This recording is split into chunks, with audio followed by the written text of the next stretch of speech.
Books. This is going to be a tutorial for a folding dice tray. This is just held together. The corners are held together with snaps, so the snaps come undone.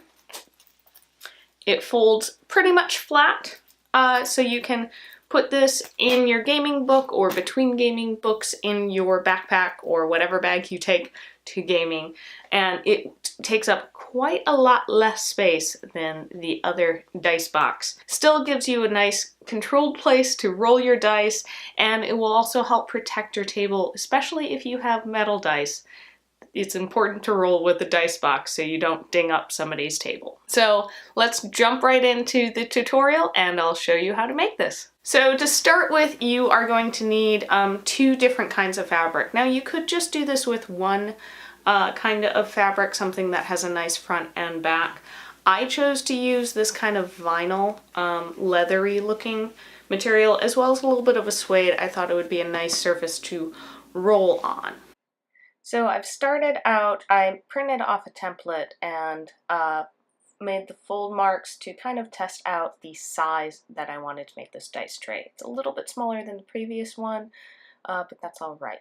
So I already went ahead and cut out the two pieces of fabric. So there's the suede one, the right side, and the wrong side, so you can see that. As well as I have the more leathery vinyl piece. And on that, I marked in kind of about where the folds are going to go. And I'm going to paint on glue onto the center of this. I actually found that the paintbrush I had didn't work quite so well, so I'm just spreading around. And this is just some craft glue. You could probably use spray adhesive or other kinds of glue. But this is to make sure that the surface that we're rolling the dice onto is nice and smooth, as well as it helps stiffen the material just slightly.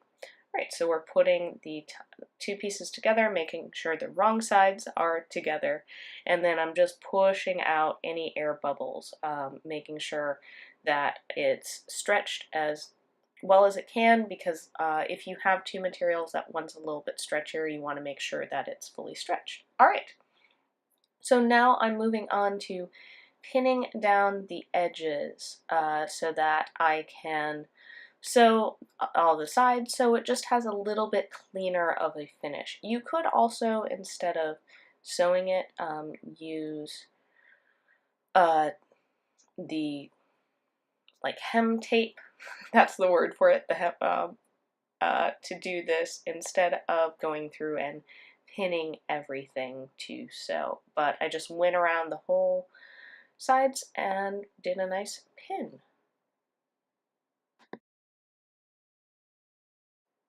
Alright, there you can see that all of the sides are pinned down, and I've pinned the pins in perpendicular to how I'll be sewing so that it's a little bit easier to pull them out, as well as if you forget to pull a pin out, you might be able to just kind of sew over it and pull it out later. It's less likely to break your needle.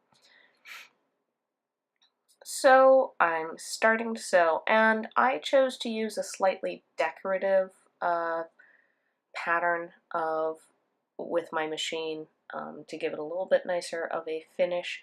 Now I did run into a couple of spots where, especially on the corners, it gets very thick, and my machine had problems going through that. It just kept kind of sewing over the same spot over and over.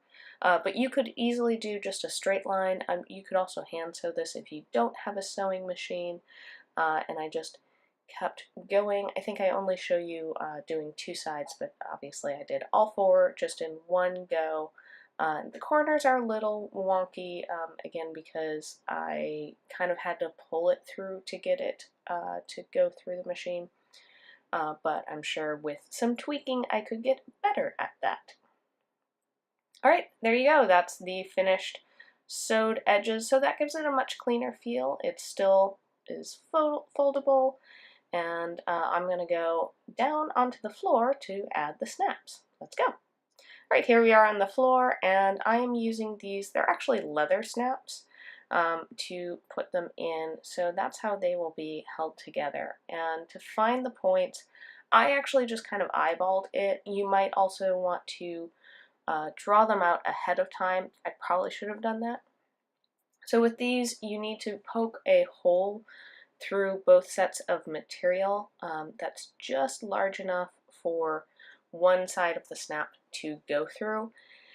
I just used a pair of very sharp, pointy scissors to do this, and it did take me quite a while to do this. Once you get used to the size hole that you need to do, you might be able to do it a little bit faster, but I wanted to start small and work my way up, because you can always make the hole bigger, but you can't necessarily make it smaller. And the smaller that you can make it, the closest to the size, the kind of more durable the snap's going to be. It's less likely going to pull through the fabric.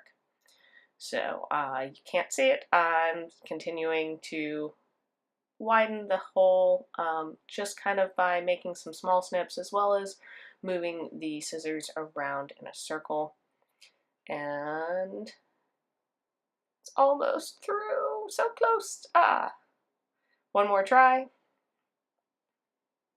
And obviously take your time with this, be careful with sharp scissors, but you will get there, just as I have.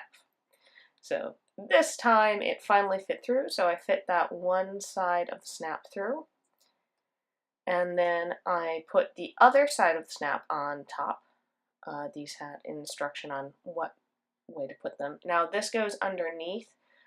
It has a slight curve to it so that the snap sits in top of it. This is the tool that kind of helps crimp the top part of the snap down, and you just hit it with a hammer.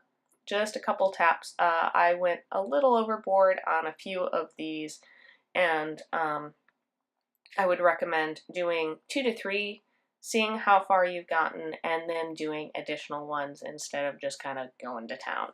So there you go, the first part of the snap is on, and I'm going to place the other half of it. To do this, I actually stuck part of the snap to the bottom, and then folded it to see about where it should go. Now again, if you went ahead and marked them beforehand with just like a little chalk pencil or a fabric marker that will wash or rub off, that probably is going to give you a little bit more exact. Looking at what I ended up with, a few of them were a little off.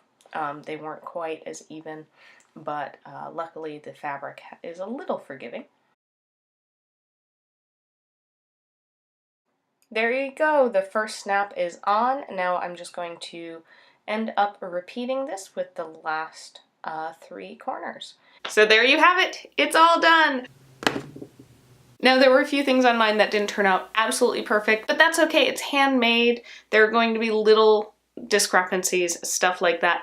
And if you want to make a bunch of these, like to give out to everybody in your gaming group, the more you make, the better they'll be. So the first one, you know, maybe keep for yourself, or set it aside as kind of the like, this is the one I learned on. So I wanted to do this as a kind of follow-up to my previous dice box video, which I think you can find right up here if I have my sides right.